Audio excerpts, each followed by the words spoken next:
Right now, in August, the asphalt shingles directly above your bedroom are sitting at 170 degrees. That is hot enough to cook a steak. That heat is pressing down through your insulation, into your ceiling, into the air. You are paying your air conditioner $300 a month to cool back down. There is a coating that drops that roof surface to 110 degrees. It costs $7 in a paper bag at any feed store in the country. It has been used on American houses since the 1700s, and the asphalt shingle industry has known about it the entire time. In 1965, the Asphalt Roofing Manufacturers Association published the standards that made the practice disappear from every trade school in America. After the last video on this channel, dozens of you wrote in with the same question. What is the cheapest thing a man can do to a roof he already owns, on a house he already has, to keep his electric bill from climbing every summer? So, I went back through everything Earl ever showed me on that hillside outside Hampton, and I went through the USDA documentation that confirmed every piece of it.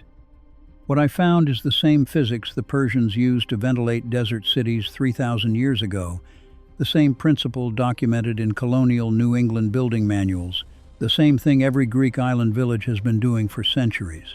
It works on a regular asphalt shingle roof, on a regular house, on a regular suburban lot. I have been brushing this onto my own roof in Carter County for 3 summers now, and I want to show you what I found. The numbers come from Lawrence Berkeley National Laboratory. Hashem Akbari and the researchers in their Heat Island group documented roof surface temperature differentials of 50 to 60 degrees between dark asphalt shingles and reflective white surfaces across 5 climate zones: Phoenix, Sacramento, Atlanta, Houston, Memphis. Same houses, same insulation, same summer afternoon. The dark roof at 170, the white roof at 110. The average American household spends $130 to $180 more per month on electricity in summer than in winter, and most of that cost is the air conditioner trying to drag the temperature back down from a roof that is radiating heat straight through the ceiling. A residential air conditioning unit operating with attic temperatures above 130 degrees lasts 8 to 12 years. The same unit with a cool roof above it lasts 15 to 20. A new central air system installed costs $5,500 to $9,000. A commercial cool roof coating from a contractor runs $4,000 to $9,000 on a typical home. A bag of hydrated lime costs $7. Here is the part nobody ever told you. White lime does 2 things at the same time, and the second one is the one the industry buried. The first one is obvious. A black asphalt shingle absorbs about 95% of the sunlight that hits it. A coat of white lime reflects 80 to 90% of that same sunlight back into the sky. That alone takes a 170-degree roof down to about 110. But the second thing is what makes this work better than the $400 coatings they sell you at the contractor supply. Lime radiates its own heat upward through a specific band of the infrared spectrum that the atmosphere does not absorb, straight out into deep space. Deep space sits at 454 degrees below zero. Your roof is, at the speed of light, throwing its own heat into the cold of the universe. That is not poetry. That is physics. And it has been physics for as long as there has been a sky. And the material that does it is sitting in a paper bag at every tractor supply in this country, on a bottom shelf, behind the chicken feed, for less than the cost of a fast food lunch. The summer of 1972, I was 10 years old, and I watched my granddaddy Earl mix hydrated lime and salt and water in a galvanized bucket on the back porch of the Hampton house. He had a 4-inch masonry brush in his hand, and a wooden ladder leaned up against the cedar smokehouse out back. My great-uncle Cyrus was holding the bottom of the ladder. Earl tied the bucket to a rope, climbed the ladder, pulled the bucket up after him, and started brushing the mixture onto the tin roof of the smokehouse. The smell came down off that roof like a struck match in a wet basement, sharp, mineral. It burned the inside of my nose, and I remember sitting on the back porch step with my hand over my face. I asked him what he was doing it for. He stopped, looked down at me over the edge of the smokehouse roof and said, "Sun's gonna do what the sun does. We just don't have to invite it inside." He went back to brushing. That afternoon, I climbed inside the smokehouse, and where the inside of that tin roof had been too hot to touch that morning, by 4 in the afternoon it was warm but bearable. The hams hanging from the rafters were cool to the back of my hand. The reason the salt is in the recipe is chemistry. Sodium chloride slows the curing of the lime and helps it bond to the substrate. Hydrated lime is calcium hydroxide. When you brush it on a roof and the air gets to it, the calcium hydroxide pulls carbon dioxide out of the atmosphere and converts to calcium carbonate. That is limestone. The same reaction that built the white cliffs of Dover over millions of years happens on your roof in a week. Your shingles, after curing, are coated in a thin, hard, chemically inert layer of limestone. The recipe Earl was using came out of USDA Farmers Bulletin No. 1452, Whitewash and Cold Water Paints, first published in 1925 and reprinted into the 1950s. Every county extension office in America handed it out for free. Earl learned it from his father Henry, and Henry learned it from a county agent who walked up the road in 1934. It was as common as knowing how to sharpen a blade. The Persians were doing this 3,000 years ago in the desert cities of the Iranian plateau. White lime on adobe roofs and walls, keeping interior temperatures livable when the outside air hit 110 in the shade. The Greek island villages, Santorini and Mykonos, the white you see in every photograph is lime wash applied for the same reason, every spring, for centuries. Spanish colonial Mexico, the same. Colonial New England barn lofts, lime wash on the underside of roof boards is still visible today, and the paint layers have been used by surveyors to date barns to the 1700s. Across the antebellum South, every smokehouse and dairy barn was whitewashed. During the Depression, the Civilian Conservation Corps paid young men to whitewash barns on government land across the Cherokee National Forest.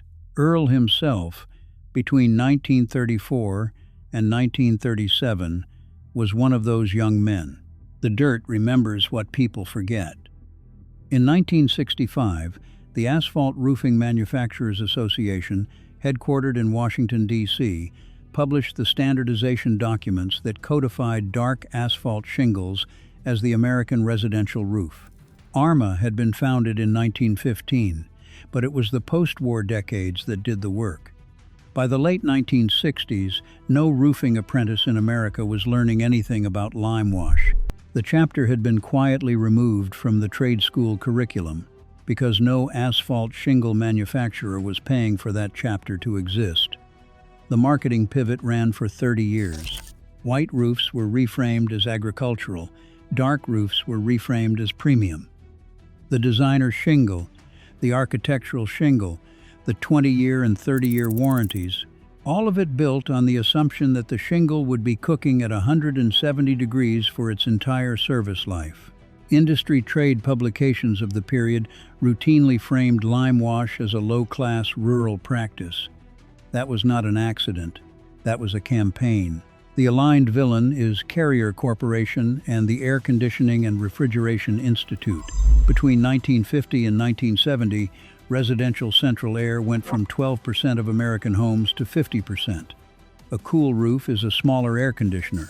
A cool roof is fewer service calls. Two industries had aligned incentives, and the alignment lasted half a century. The asphalt shingle industry in the United States is worth roughly $22 billion a year. The residential air conditioning replacement market is worth roughly $15 billion a year. Every white roof is a shingle that lasts longer, an air conditioner that runs less, and a service contract that never gets written. The industry funded its own research to claim that lime wash damages asphalt shingles. That talking point was designed to create doubt, not a fact supported by evidence. The Environmental Protection Agency and the Department of Energy have both documented lime wash on asphalt shingles in their cool roof literature as a low-cost interim measure. The calcium carbonate layer is chemically inert. It does not eat your shingles. The industry knows it does not eat your shingles. Now, if you're sitting there thinking this only works on a tin smokehouse roof out in the country, stay with me. Because the next part of this video is specifically for the man who owns a regular house with regular asphalt shingles on a regular suburban lot. You do not need a new roof. You do not need a contractor. You do not need anybody's permission. You need a 4-inch brush, a 5-gallon bucket, and a paper bag of hydrated lime that costs less than a fast food lunch. The materials list is short. The work takes one afternoon. And nobody in the asphalt shingle industry wants you to know how short the list is. Here is the exact list. 1 50-pound bag of Type S hydrated lime from Tractor Supply, Home Depot, or any feed store. Sold in the masonry aisle. $7. 1 box of pickling salt or non-iodized salt from the grocery store. $3. A 5-gallon bucket if you don't already have one. A 4-inch masonry brush. A wooden or fiberglass ladder rated for your roof pitch. Rubber gloves, safety glasses, and an N95 dust mask, because dry lime burns skin and eyes, and you do not want to breathe it. The mixing ratio is 8 cups of hydrated lime, 4 cups of salt, 1 gallon of clean water. Stir until it has the consistency of thin pancake batter. Let it sit for 30 minutes before you climb the ladder, because the salt needs time to dissolve and the lime needs time to slake. Brush it on in long, even strokes, working from the ridge down to the eaves. 1 coat dries in 2 to 3 hours. Apply a second coat the same afternoon. A 50-pound bag covers 250 to 350 square feet at 2 coats. A typical 1,800 square foot roof needs 4 to 6 bags. Your total material cost for the entire roof, including brush, gloves, and mask, is $30 to $50. The lime wash holds for 2 to 3 years before it weathers thin enough to need a refresh. The refresh costs the same $30 to $50. Run the numbers yourself.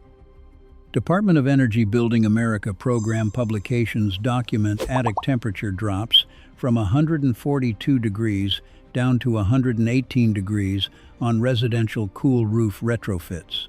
Air conditioner runtime drops 20 to 30% in cooling-dominated climates. If your summer electric bill is $200 a month, a 30% reduction is $60 a month. $240 over a 4-month cooling season. Your $40 bag of lime returns its cost in the first 3 weeks of August. Everything after that is money. The asphalt shingle industry and the air conditioning industry assumed they were going to keep. Before I show you the last part of this, the part Earl never got around to telling me before he died in April of '94, I want to tell you something. Everything I have put on this channel, the root cellar techniques, the smokehouse curing, the well drilling on a regular lot, all of it lives together in one place. It is called Earl's Great Depression Survival System. It is the full set of techniques the old man passed down, written out the way he would have written them out if he had ever sat down to write anything. The link is in the description. But stay here, because what comes next is the part that took me 30 years to figure out on my own. The summer of 1972, when I watched Earl whitewash the smokehouse roof, I did not know that he had learned it from his father Henry, and that Henry had learned it from his father, my great-great-grandfather, who had whitewashed the roof of a 4-room cabin on Stone Mountain Road in the 1880s. I did not know any of that until 2001, when I was clearing out the Hampton house after Granny died. In the back of a kitchen drawer, wrapped in waxed paper, was a 4-page pamphlet, USDA Farmers Bulletin No. 1452. The corners were soft from being handled. There was a small stain in the upper right of the first page that looked like coffee. The recipe was on page 3. 8 cups of hydrated lime, 4 cups of salt, 1 gallon of water. The same recipe Earl had used on the smokehouse when I was 10. The same recipe Henry would have used on the original cabin.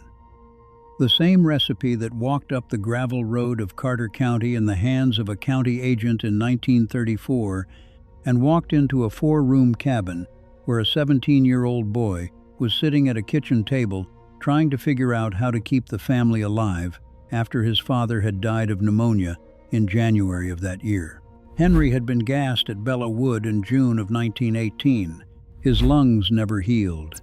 The pneumonia in 1934 killed him in 3 days. Earl took the family pamphlet and the family farm and the family weight at 17, and he made it all work for 60 more years. What I did not understand at 10 years old, and what I did not understand at the kitchen drawer in 2001, is that the white lime on that smokehouse roof was doing something that NASA would not be able to engineer in a laboratory until the 2010s. Passive radiative sky cooling. The Stanford and University of Buffalo research teams that built the first synthetic radiative cooling materials in 2014 were chasing a phenomenon that lime had been doing for free since the Persians. The atmospheric window between 8 and 13 microns is a narrow band where the atmosphere is transparent to infrared light, and any surface that radiates in that band sends its heat straight out into deep space. Lime, by the chemistry of calcium carbonate, radiates almost perfectly in that window. NASA passive cooling arrays, designed for spacecraft thermal management, use engineered metamaterials to do what a bag of hydrated lime does on a smokehouse roof in Carter County, Tennessee. Earl did not know any of that. Henry did not know any of that. My great-great-grandfather did not know any of that. What they knew was that the white roof stayed cooler. They knew it because their grandfathers had told them so, and their grandfathers' grandfathers, going back to the Persians, going back as far as anybody had built a roof to stand under.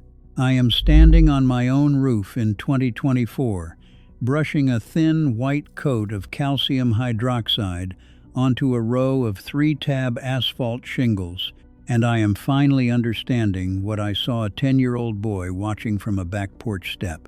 Sun's gonna do what the sun does. We just don't have to invite it inside. Drop your state in the comments below and tell me what your highest electric bill was this past July. I want to see the spread, state by state, top to bottom. And if your grandfather ever painted a roof white, or a smokehouse, or a barn, tell me about that too. Next week's video is about a USDA bulletin from 1938 that showed farmers how to insulate their walls with newspaper and lime for almost nothing, and the fiberglass industry that spent 40 years making sure you never saw that document. Subscribe to this channel so you don't miss it. Earl used to say, "We didn't fight it, we just didn't invite it inside." He was right about the heat. He's been right about everything else.